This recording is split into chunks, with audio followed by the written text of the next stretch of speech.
That doesn't make sense. And those are 3 hours I will never get back. What a boring, uninspiring, interminable waste of time. Damn! Believe it or not, this couple is still complaining.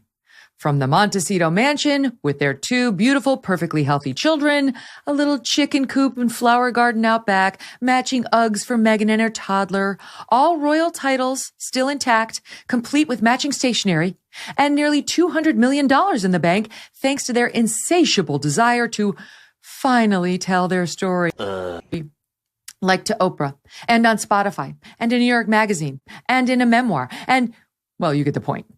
They have to do it, you see, because no one knows the whole story. No one.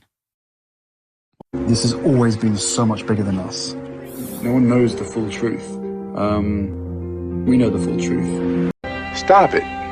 Get some help. The institution knows the full truth, and the media know the full truth because they've been in on it.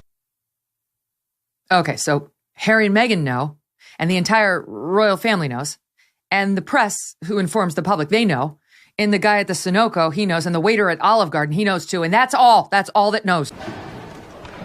Okay.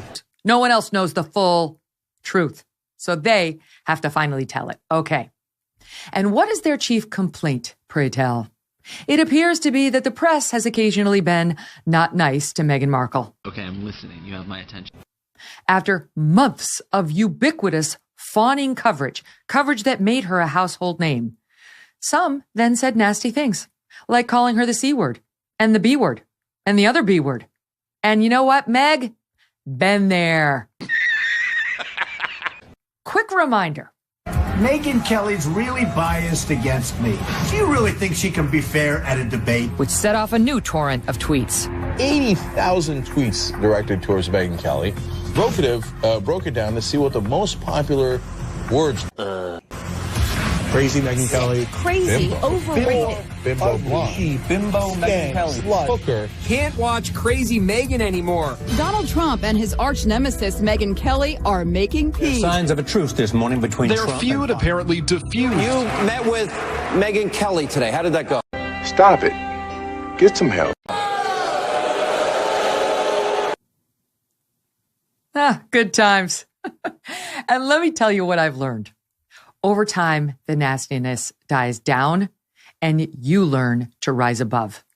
You learn to look at your beautiful life and to focus on that, not what strangers write about you in the press. The sun keeps rising in the east and your loving life goes on. Nice. No matter what people tweet or print about you. As King Charles once said, and I know you've seen this because it's in your series, you let this stuff take hold of you at your peril. I am the one, the way your son don't need. If you don't try to work out in your own mind some kind of method for existing and surviving this kind of thing, you would go mad, I think. Here we go again. Obsessing over the negative pieces for 5+ years is another way to go. Constantly playing the victim despite the enormous gifts you've been given. Okay, I'm listening. You have my attention. But this is not healthy, nor is it particularly attractive. And, newsflash, it has the added effect of making people dislike you, thus feeding the demand for even more negative press. Boring. The people this pair is asking to feel sorry for them have their own problems, real ones. They live paycheck to paycheck for the most part. They have kids in public schools where they worry about depression or drugs and crazy teachers. They work all day. They're tired. They need a vacation that they're probably not going to get, and they don't have a closet full of designer dresses, never mind stylists surrounding them for major black tie events, as we see in this piece. Fact. They live in small houses or maybe an apartment. They keep a watchful eye on the rising gas and electric bills, the cost of groceries, as they try to save for college and still give their kids a nice Christmas. Too often they're dealing with health issues or dependency or unexpected layoffs, and they certainly don't give a damn about the mean tweets being sent out about the Duke and Duchess of Sussex. Okay. One thing I did find interesting was the amount of emotional baggage Harry still carries. It's big. Good gracious, is this man insecure. Partly because he's a ginger. Yes, wait for it. And partly because he clearly has not worked out the trauma of his mother's premature death. Time and time again, I said to myself while watching this guy needed therapy. I said, wait a minute. Wait a minute. First of all, you're not going to speed past that like you didn't just say what you just said. Not the weird tapping thing he did. A real psychotherapist. That is what he needed. Not a whiny, woke, annoying wife. What? What the? Listen to him describe how his family allegedly reacted when he introduced them to Megyn. I remember my family first meeting her and being incredibly impressed. So that was a lie. Some of them didn't quite know what to do with themselves. Because I think they were surprised. Maybe surprised that a ginger could land such a beautiful woman and such an intelligent woman. Are you sure about that? That's not his family. That's him. And he's not wrong. Does anyone really think if he were Harry Jones instead of Harry Windsor, this beautiful, semi-known social climber would have given him the time of day? It is a bit shocking that she's with him. Until you consider his title, fame, family, money, sort of, castles, staff, and access to fabulous things and people. That's what lured her in, clearly. Not Harry's red hair, and not his Mensa IQ either. I said, wait a minute. Wait a minute.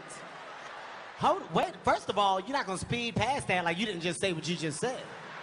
Just kidding, that's not a real thing. Remember when he called the First Amendment bonkers? This is no scholar. All of this is a downside of being a prince, I guess. And not even the heir, just the spare. Honestly, though, it's probably also a downside of being a Gates or a Jobs or a Zuckerberg or a Beckham or a Brady. What do you mean by that? But it does explain why she so easily leads him around now by his little red puppy dog ears. Come on now, dog. Top that off with her damsel in distress routine every time a tabloid or a tweet or an anonymous internet troll says something nasty about her, and you have the perfect cocktail for frustration, tears, and eventually Megxit. Here's Harry explaining how he was not going to let this become Diana 2.0. I accept that there will be people around the world who fundamentally disagree with what I've done and how I've done it. Fact. But I knew that I had to do everything I could to protect my family. Hi, Grandma. Yeah. Hi, Grandma. Especially after what happened to my mum. Yeah. Here we go again. That's your Grandma Diana. Yeah. You know, I didn't want history to repeat itself. Thing with Harry, it's like, can you imagine if Charles, just to appease Harry, overturned a government decision? That's when you start getting into the area of constitutional crisis. The government has looked at the rules, Calvin. They do not believe it is appropriate to give security for Harry, paid for by the taxpayers, when he's not a member of the royal family and when he's making millions and millions of his own money in the US. Just like, by the way, if Elon Musk comes to the UK on personal business, he doesn't get security paid for by you or me. Quite right, too. I don't want to pay for it. I don't want to pay for Elon Musk's security. I don't want to pay for Harry's security. He's not a working role. He doesn't deserve it. It doesn't need it, in that fact. And you're quite right. If he's making Netflix money and Spotify money, he can probably afford his own security. But actually, I think we need to go a step further. I've been saying this all along. I've been saying this on your show for years. We need to strip him of his titles. Yes. You know, if he's no longer a working royal, he should no longer be a royal, full stop. Okay, I'm listening. You have my attention. Absolutely. And there's actually, Calvin, really interesting you raise that. There's a growing movement, actually, and I'm going to speak to Robert Jobson about this because I'm fascinated to know what he thinks, but there's a growing movement within the royal family that, Are you serious? that actually says we've got to deal with the line of succession here. And hear me out on this, Calvin, because William is obviously the heir to the throne, and then it's his 3 children. But you'll remember William travels with his family including on helicopters and planes, which was something that the late Queen, was really opposed to because she thought that it put the line of succession under some threat. Fact. Because, look, you just imagine a worst-case scenario where, and please God, and I don't want to put this out into the universe, but just imagine a worst-case scenario where something happens to William and his 3 children. You're in a situation where you have King Harry and Queen Meghan, which would be the end of the royal family, wouldn't it? So that's why it's not just about the titles anymore, Calvin. It's about, I think, something more significant. It's about looking at a change of law, and this would be very controversial, and I don't think Charles would want to do it. This is the problem, but I think William would want to do it. A change of law that would mean that Harry would be removed from the line of succession. And even more significantly, Calvin... Hey, y'all, come look at this. There's another idea, which is that you would take George, because you know George is obviously under 18, and if something were to happen to Charles and William, you would take George, he would obviously be king, but you would make Princess Anne his regent. So she would effectively be doing the job of monarch. Because could you imagine if George was king, if something happened to Charles and William, but actually because of the line of succession, Harry would be regent? Yes, I can imagine. And we've had similar situations in the past when King Henry VIII died and Edward VII took over, and politicians essentially took over the king because he was too young to govern for himself. And we could see a similar situation with a woke lefty celebrity from LA, formerly Prince Harry, essentially governing from behind the scenes. That would be dire. That would be disastrous. So yeah, I think they need to seriously consider who's next in line for the throne. What? Actually, I think Prince William needs to step up and listen to his late grandmother, because yes, family is important. We've said this throughout this conversation, but of course the country is more important. The crown is important. To be on fact. As you know, I'm usually pretty on side with William about things, but I think it's so irresponsible, Calvin. Yeah. Even the other day, right? Do you remember he went to, what was it? Was it the Olympics? Or no, football, Euros final. And he went with George on a plane. Now, if that plane were to crash, you have a very sick king. You are damning the United Kingdom to King Harry and Queen Meghan. Just don't do it. Just don't take the risk. And I understand it's a bit difficult when you've got young kids and he wants them to live a normal life, but I think they could find a way to make it work. Okay. For George to go with maybe another member of the family on the plane, or someone who he trusted, or the nanny. Could the nanny not take George on the plane with security? Okay, I'm listening. You have my attention. I mean, I have it on very good authority that the king's cancer is getting worse and his health is not in a good state. And so times like this, we need to be especially careful of how we protect the sovereign, how we protect the crown, and the future of the sovereign, the future of the crown. So Prince William needs to be taking extra cautious steps to protect his son and have some kind of separation from them when they're traveling, especially by a plane, for the country's sake, because the country will be... I just think it doesn't even matter what form of transportation it is, Calvin. I would say do not travel with George. There is too much at stake. And I would also argue that the royal family should be considering actually removing Harry from the line of succession by law. Because things are going so badly for him anyway, Calvin. Did you see he's lost another staff member this week as chief of staff? Josh Kettler quitting after just 3 months. It's like the 18th member of staff he's lost. I mean, God, what's going on? Why can Harry and Meghan not keep staff? What is it about this pair that people keep leaving or getting fired left, right, and centre? It seems... Are you serious? Like they're not a nice couple to work for. Yeah, I think that's a pretty fair assumption, Father Calvin. Look, thank you so much for breaking off your holiday. Say hi to Lawrence for me. Have an incredible time, and don't stay in exile. You've got to come back. You've got to come back. Dan, I really don't want to come back. In fact, the mosquitoes are eating me now, so I'm going to go and dive in the sea, but I don't want to come back to England. Okay. No, it's sad. It's a sorry state of affairs, but we need folk like you. Father Calvin Robinson, thank you so much. I will see you deal after parting ways with Spotify. And that is amazing because Spotify lost so much money on them. And you remember one of the executives came out and said they quite literally have no talent. But worse than that, they don't want to work. What? Never, ever in the history of the world has there been a couple that has grifted as hard and as successfully as they have, right? You just grifted off of your family, haven't really done anything since. You keep getting awards. You keep getting these deals. I don't understand it. And the brand that they keep going into is this idea that Megyn is a feminist. She's a true feminist, and that's why she's being awarded by Gloria Steinem. She's just a brave woman. Yeah, right.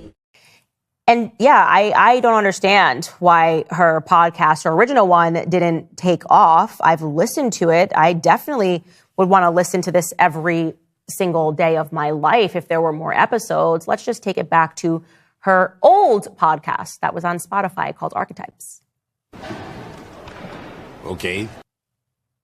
When I was 14, I planned my wedding.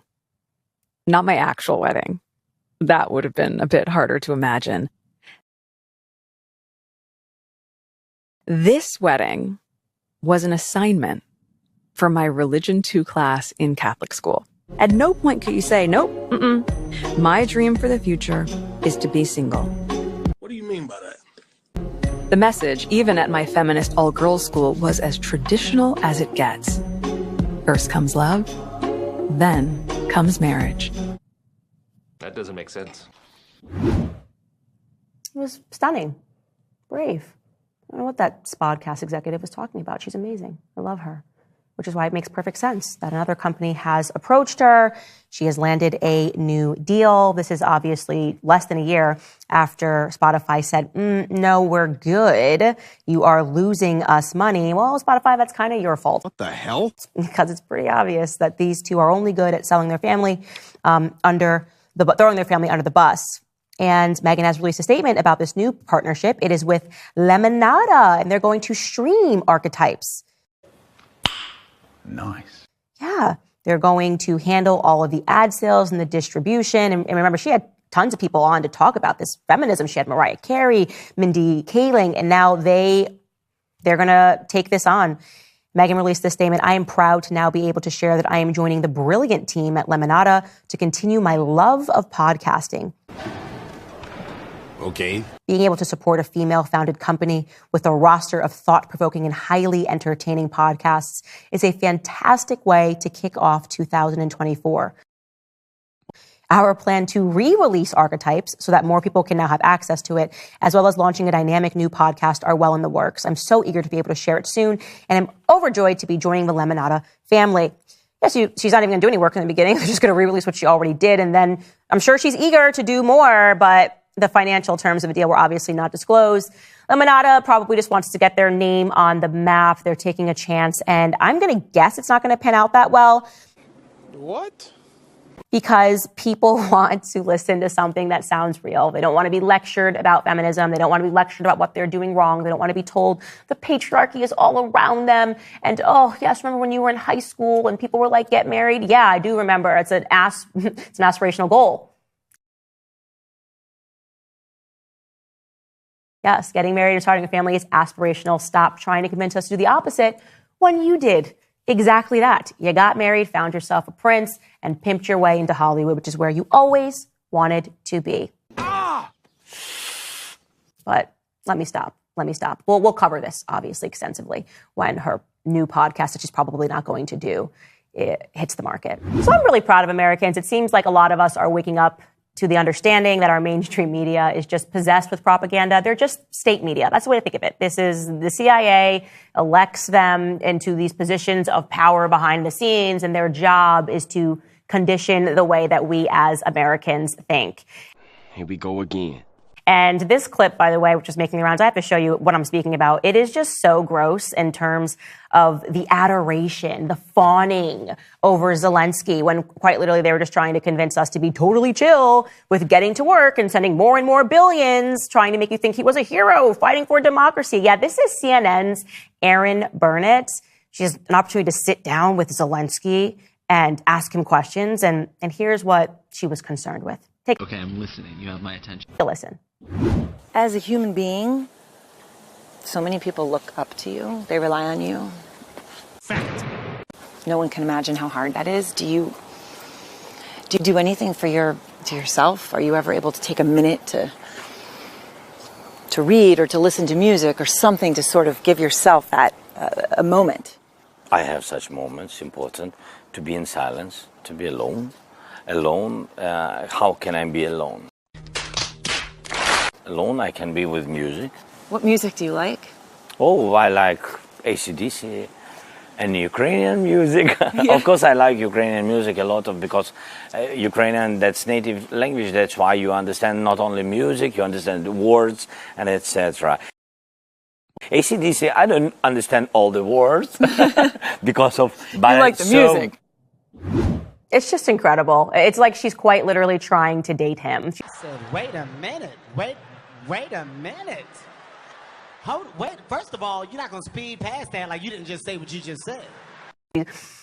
So many people rely on you. Like, what kind of music do you listen to? And how do you find time for you? Could you imagine if when Tucker was interviewing Putin, he asked any of those questions? Like, so many people rely on you, Mr. Putin. What kind of music do you listen to? It's just such a joke, and it's so obvious. And to be clear, that interview was from last year, July 2023. But I'm showing it to you now because it seems that since then, there has been this mass awakening. There's a lot of corruption happening in Ukraine, and those of us who have had the courage to talk about it and expose it, and people say, why is it relevant? Because we're sending you money.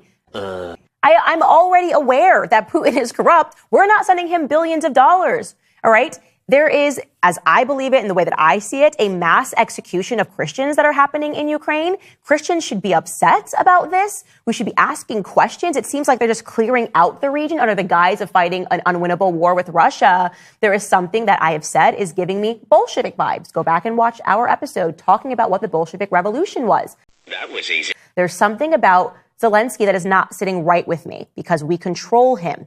And it seems to me that there is an ethnic cleansing that has taken place. But lo and behold, you guys, a network that claims to be independent, which obviously it's not independent. If you're allowed to be in Ukraine and be reporting any types of news, it's because you are operated by the state.